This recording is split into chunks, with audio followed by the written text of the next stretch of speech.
Welcome to Innovations and Breakthroughs with your host, Rich Goldstein, talking about the evolutionary, the revolutionary, the inspiration and the perspiration, and those aha moments that change everything. And now here's your host, Rich Goldstein.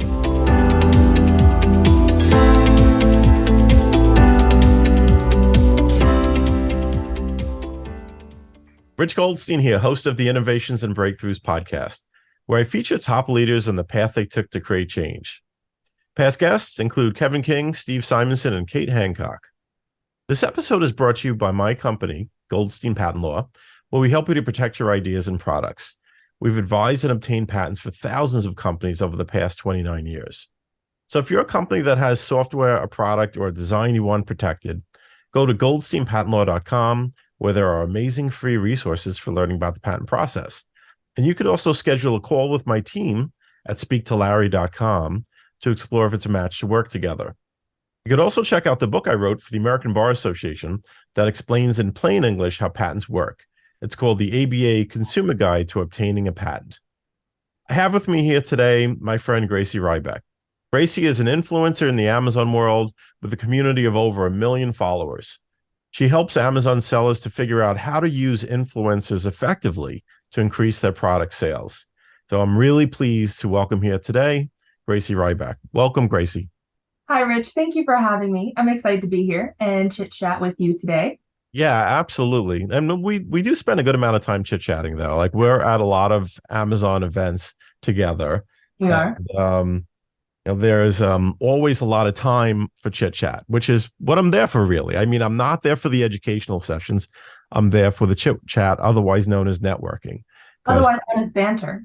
Otherwise known as banter. Right. Of course. And if we bantered long enough, it becomes chit chat, and then chit chat long enough, it becomes something else, I guess. But that's not what we're here for. Right. So let's kind of muster up the energy to get beyond the chit chat and go to something of substance. Sure. Now, you work with brands to help them to increase their reach, to increase their product sales through the use of influencers. So what's the best way these days to kind of get involved in leveraging the power of influencers? Right. So I think within the last couple of years, last year or two, there's been a huge shift of brands realizing that influencer marketing is a huge part of the marketing strategy, and not only just using social media as a brand or using PPC or paid ads to direct people to their site or to their Amazon listing. So I've loved to see the conversation around using influencer marketing and how different types of brands are doing different strategies. And there really is no simple way to just say, oh, every brand needs to just do 1, 2, 3. It's so customized and tailored to each brand and each product and the budget sizes. And I always say that the brand should always look for the creators and influencers who have their target demographic of their audience that they're trying to reach, and work with the people who can reach those audiences. And so I think that is the best way to do it, just making sure that it's a good fit with the brand and the creator, and that their budget matches up, their goals match up with the campaign, and then making sure those things are set in stone before just trying things willy-nilly. Yeah, and I suppose you also want to make sure that the influencer matches up with your audience, your target audience too, sure. As Bud Light recently discovered. Yes. Yeah. That was definitely a campaign for sure. And I think it was a negative effect, not only on the brand, but for the creator as well, that, they were sharing about it on their social media, how they were disappointed that the brand didn't stand behind them after the campaign happened. So, which is just a good reason to make sure that there's alignment all around, right? That everything is in alignment before you identify the influencers that are going to really represent your brand. Exactly. And once you do, what's a good way to get started? Say, especially on Amazon, Sure. What's a good way to get started with an influencer? So there's a couple ways to do it. There's through Amazon, and then there's off Amazon by yourself. And Amazon came out with these opportunities in the last, I would say, year or so. One is called Creator Connections, which they were beta testing a while back, but is now rolled out to more creators. Creator Connections is on Amazon's platform, available to affiliates and influencers, where brands can sign up through Amazon. They have a certain budget, and basically the goal is to give out increased commissions to whatever sales that the creators generate. And this is all done, again, through Amazon, so they can make sure that, they will get their payment on time, and their data is correct and the sales are correctly reported and stuff like that. So the creators can opt in to certain campaigns. They can sometimes receive product samples to create the content with, and then whatever sales they generate at increased commissions, whether it be 10%, 20, 30%, something like that. So there's that. There's working through creators directly through Amazon Live as well. So Amazon Live streaming is another opportunity. But aside from that, if they're trying to do it by themselves off of Amazon, then they can, basically look on social media. I always say search for hashtags, search for relevant keywords. There are thousands of Amazon types of content creators out there who are already creating content about their favorite products, whether that be in any niche out there possible, that they can just find these creators on social media, vet their content, look at their engagement, and then reach out from there, whether that be email or DM.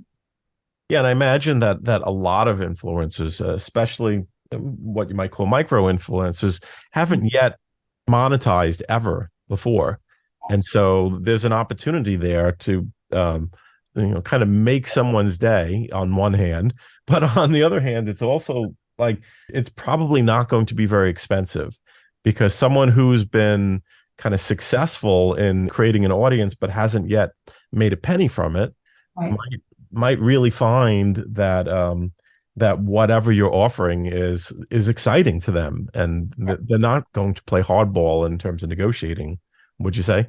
Right. So yes, you're completely right. With the micro influencers, there's a huge influx of new creators coming on, trying to monetize social media, just like create a living for themselves, creating content. So many new people. I love to see it. There's a huge wave of these people as well. And you're right, the micro influencers who are starting out, who are new to brand relationships, like I'm sure that plenty of creators would be happy for the gifted campaigns, the commission-based campaigns. Just starting that relationship with that brand is huge for them.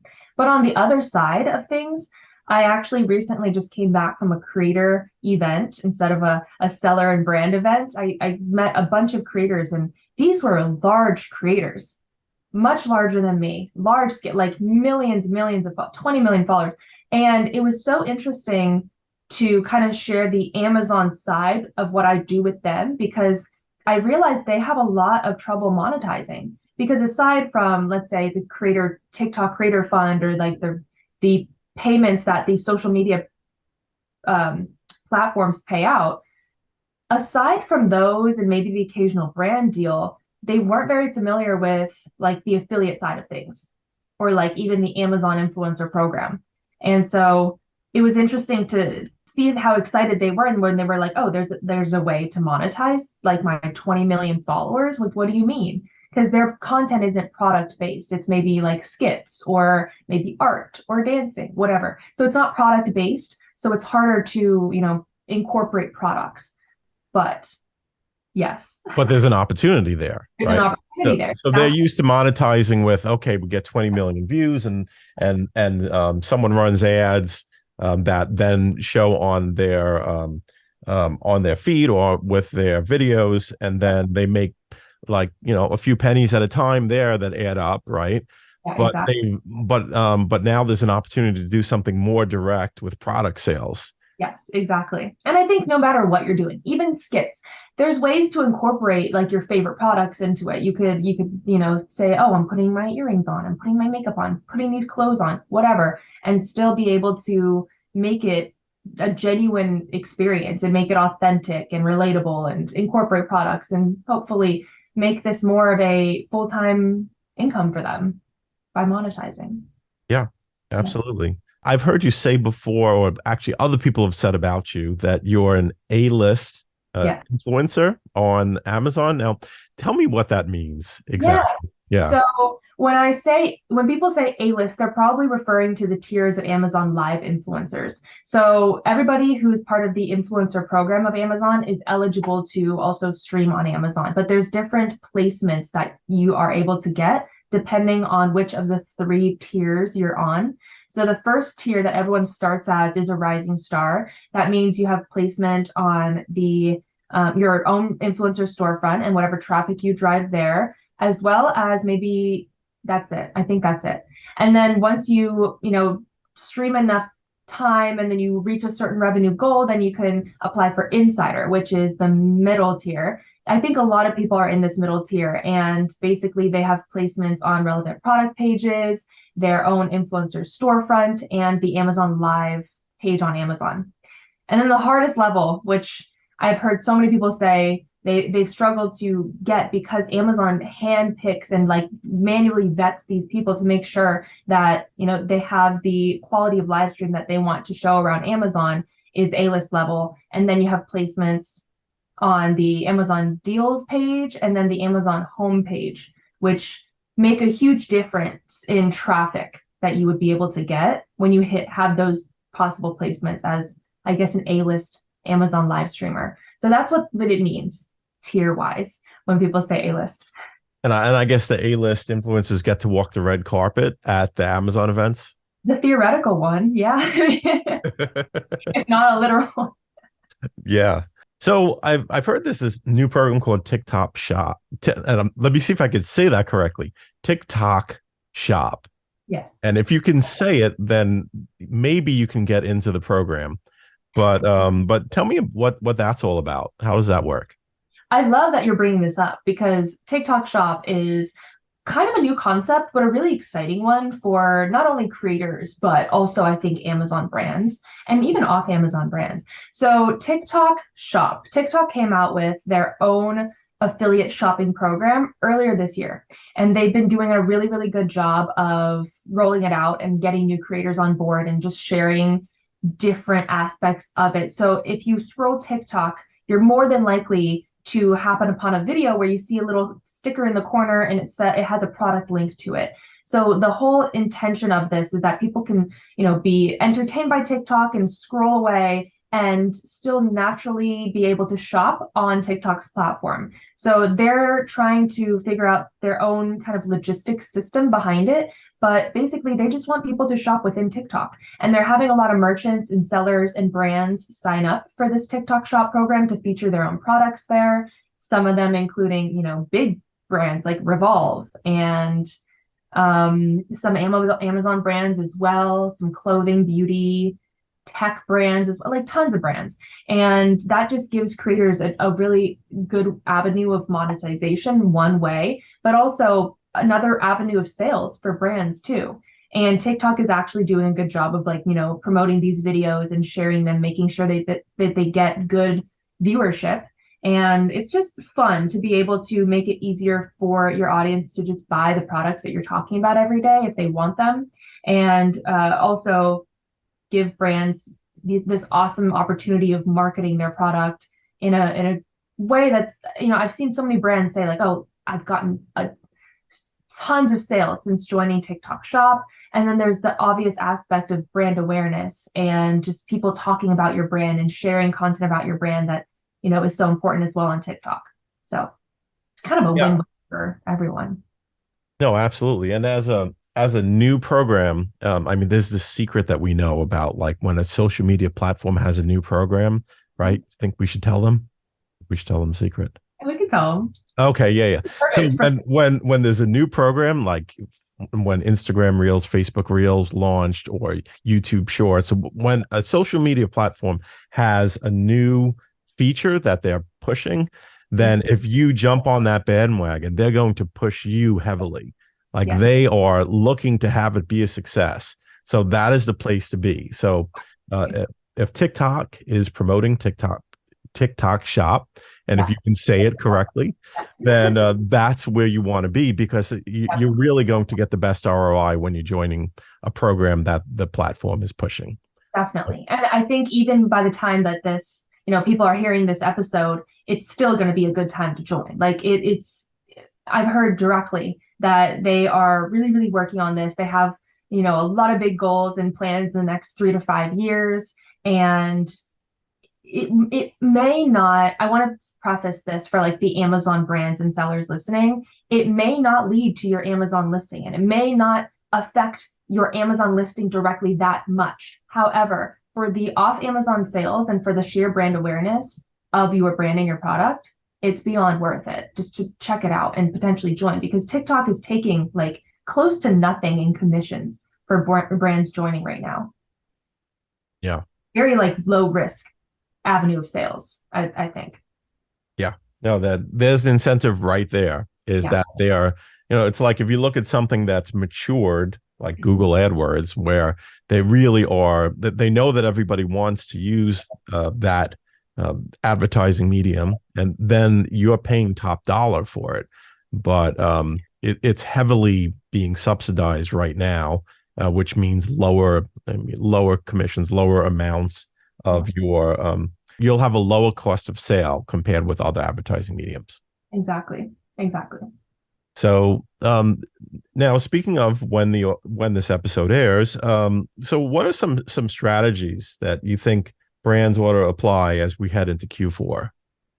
I think Q4, we know, is an important time. So it's really important to leave time to figure out your marketing strategy. I think, years ago, selling on Amazon, it's always been a beast, but it's getting harder. And I don't think anyone would argue that. It's getting harder, it's getting more expensive, it's getting more competitive.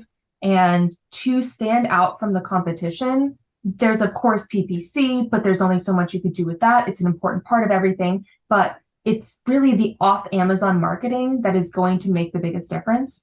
So going into Q4, I think there's an importance to, try out and work with some social media creators and influencers out there to get more content around your brand. I'm always preaching about how having that row of videos, the shoppable videos on your listing, is super important, making sure that row is filled with videos if possible, and then making sure that you're getting a good amount of off-site traffic to your listing to get that good boost in the Amazon algorithm to get closer to page one.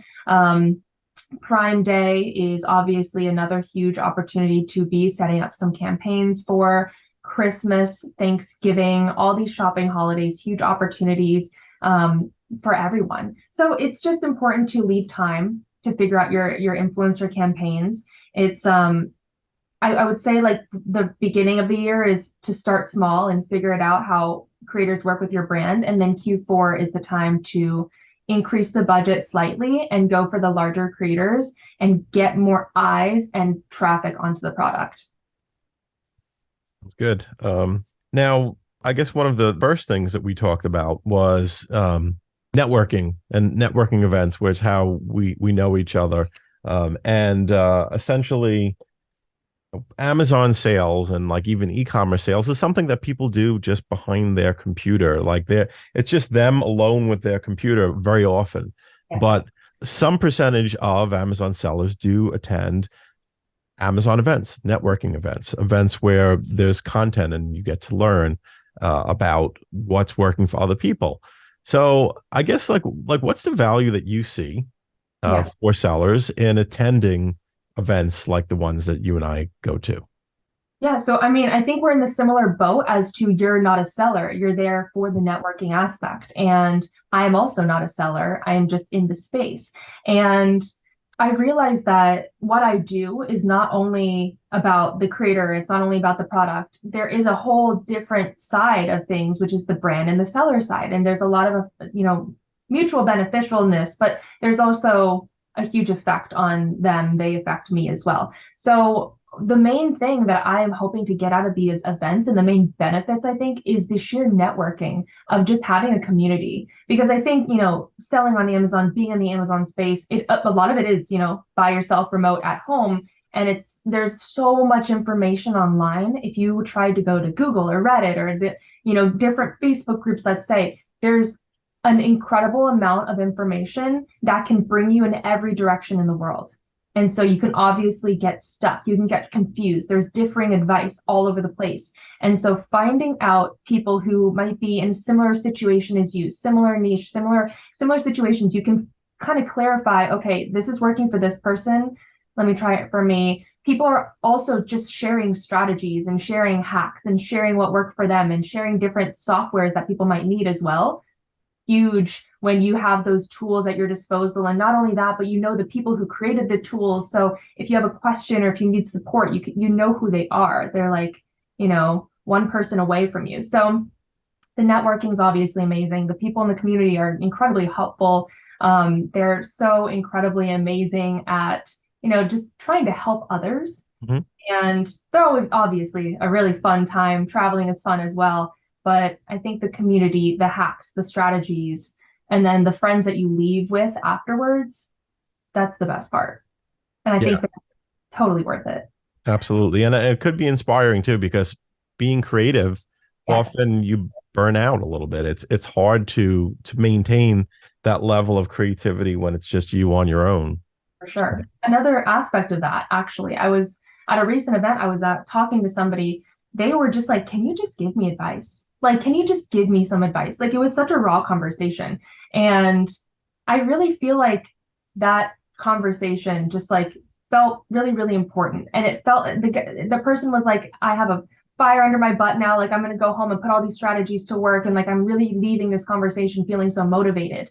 And I was motivated too, because I that was such a great conversation. And, motivation is another thing that comes out of these events. It's like you learn so much, you meet so many people. You're like, okay, I have so many things to implement. You go home with like a fresh sense of like, okay, like, let's see where we go from here with all that I've learned from this event.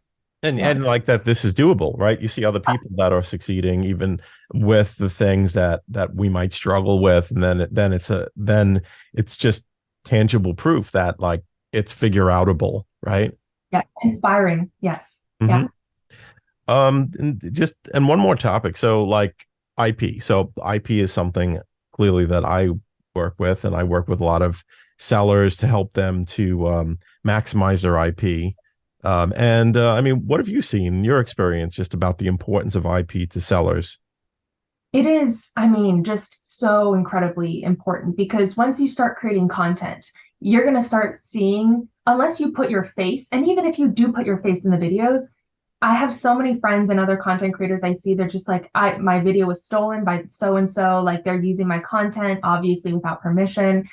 Once you start creating content, you realize the amount of work and time and energy it takes to make it. It's really disappointing to see people just take that content and start making money off of it, or start advertising or claim it as their own, uploading it onto Amazon, making the money. And like, it's frustrating because there's a tedious process of, filing a complaint and whatever. And I'm happy that those tools are in place with the social media platforms. But, there's so many instances of it. It just becomes a tedious job of constantly just trying to whack-a-mole. And on top of that, people will take your name, take your picture, put up a fake account. That happens to plenty of people in this industry, across all industries. It is just really, really, really hard until you do something about it.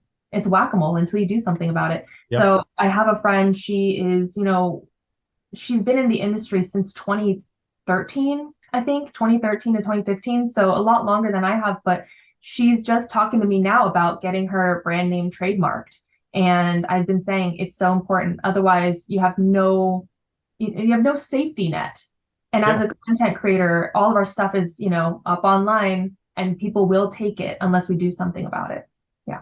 Yeah. And you put your effort and your money into growing your brand. So you might as well protect your brand. Absolutely. You're at it. Mm-hmm. Absolutely. Okay. Well, cool. And so if people want to learn more about you or get in touch with you, how do they go about doing so? I would say the best way is to email me. My email is contact@dealcheats.com, DEALCHEATS.com. And whether it's a question about how to start with your influencer marketing or just a general question, I'm here for all of it. So please feel free to reach out. Yeah. I love that. Very generous of you. Thank you. And thank you so much for taking the time to be on this podcast. Thank you, Rich, for having me.